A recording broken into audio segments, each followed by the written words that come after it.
भारत में बेरोजगारी बढ़ी तो इकोनॉमी पर क्या असर पड़ेगा?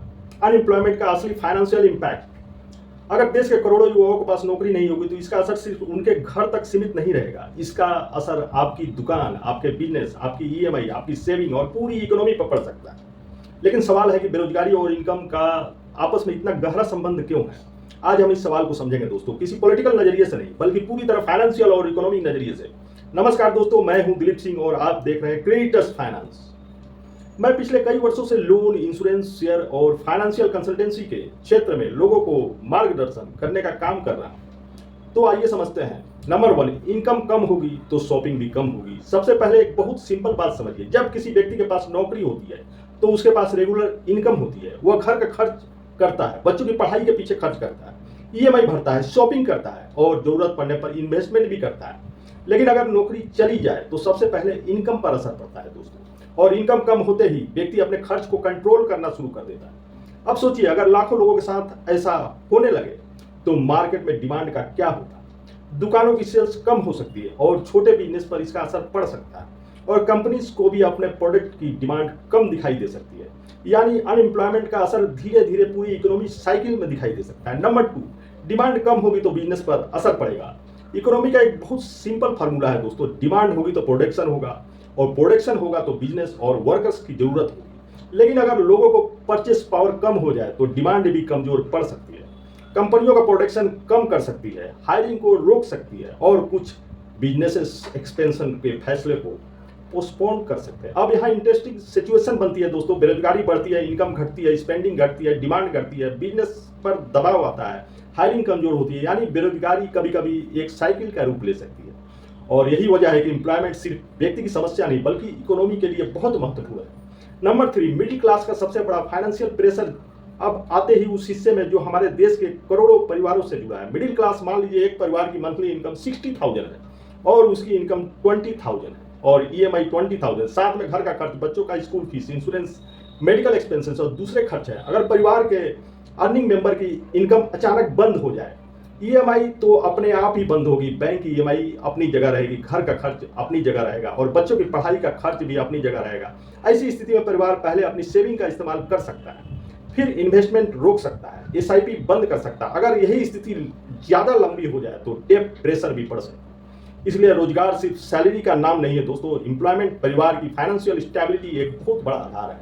नंबर 4, सेविंग और इन्वेस्टमेंट पर असर। अब एक इंपॉर्टेंट पॉइंट पर आते हैं, इनकम। जो लोग सबसे पहले क्या करते हैं, इन्वेस्टमेंट को रोकते हैं, एसआईपी रोकना, नई एफडी करना, स्टॉक मार्केट में इन्वेस्टमेंट कम करना, घर या प्रॉपर्टी खरीदने का डिसीजन पोस्टपोन करना। यानी बेरोजगारी का इनडायरेक्ट असर इन्वेस्टमेंट, वेल्थ क्रिएशन पर भी पड़ सकता है। और अगर लाखों लोग लंबे समय तक इन्वेस्टमेंट और स्पेंडिंग दोनों कम कर दे तो इकोनॉमी की ग्रोथ प्रेशर बन सकता है। नंबर 5, गवर्नमेंट और पब्लिक फाइनेंस पर असर। अब सवाल आता है कि इसका असर सरकार पर कैसे पड़ता है। जब एम्प्लॉयमेंट और बिजनेस एक्टिविटी कमजोर होती है तो इकोनॉमी एक्टिविटी से मिलने वाले कुछ टैक्स रेवेन्यू पर दबाव आ सकता है। दूसरी तरफ सरकार को unemployment support, skill development, social security और दूसरी वेलफेयर स्कीम पर भी ज्यादा खर्च करने की जरूरत पड़ सकती है। यानी सरकार के सामने एक चुनौती हो सकती है, रेवेन्यू और एक्सपेंडिचर के बीच में बैलेंस बनाए रखना। लेकिन यहाँ एक सवाल समझना जरूरी है दोस्तों, बेरोजगारी का असर हर समय, हर परिस्थिति में एक जैसा नहीं होता। इसलिए हमें सिर्फ अनएम्प्लॉयमेंट की संख्या नहीं है बल्कि एम्प्लॉयमेंट की क्वालिटी, इनकम लेवल, प्रोडक्टिविटी और लेबर पार्टिसिपेशन को भी देखना चाहिए। नंबर 6, यूथ और ब्रेन ड्रेन कब आते हैं। इंपॉर्टेंट लॉन्ग टर्म रिस्क पर। भारत एक यंग कंट्री है। अगर एजुकेशन और स्किल युवाओं देश में पर्याप्त अपॉर्चुनिटी नहीं मिलती तो कुछ युवा बेहतर कैरियर अपॉर्चुनिटी के लिए विदेश जाने का फैसला कर सकते हैं। इसे हम ब्रॉडी ब्रेन कहते हैं। अगर देश अपने टैलेंट युवाओं को पर्याप्त अपॉर्चुनिटी नहीं दे पाता तो लॉन्ग टर्म में ह्यूमन कैपिटल, प्रोडक्टिविटी का असर पड़ सकता है। लेकिन इसका दूसरा पहलू भी, अगर भारतीय युवा विदेश जाकर अपनी इनकम कमाते हैं, डिविडेंड्स के माध्यम से भारतीय को इकोनॉमी का फायदा हो सकता है। इसलिए ब्रेन ड्रेन को भी सिर्फ एक तरफ नहीं देखना चाहिए। इससे सबसे बड़ा सवाल, समाधान क्या है।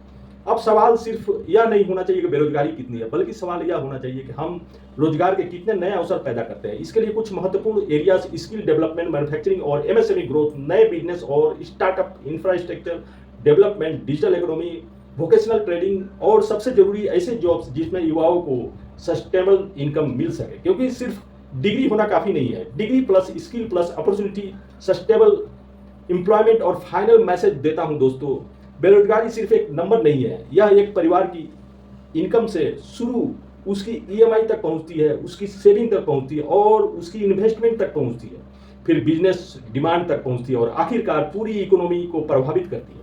इसलिए एम्प्लॉयमेंट सिर्फ नौकरी का सवाल नहीं है दोस्तों, ये देश की इकोनॉमी स्ट्रेंथ का सवाल है। अगर हमारे युवा प्रोडक्टिविटी काम में जुड़ेंगे, उनकी इनकम बढ़ेगी, स्पेंडिंग बढ़ेगी, बिजनेस बढ़ेंगे, इन्वेस्टमेंट बढ़ेगा, तो इकोनॉमी को भी मजबूती मिलेगी। अब आपकी बारी है, अपने हिसाब से भारत में बेरोजगारी कम करने के लिए सबसे जरूरी कदम क्या होना चाहिए? स्किल डेवलपमेंट, मैन्युफैक्चरिंग, एमएसएमई या कुछ और कंटेंट में अपनी राय जरूर बताइए।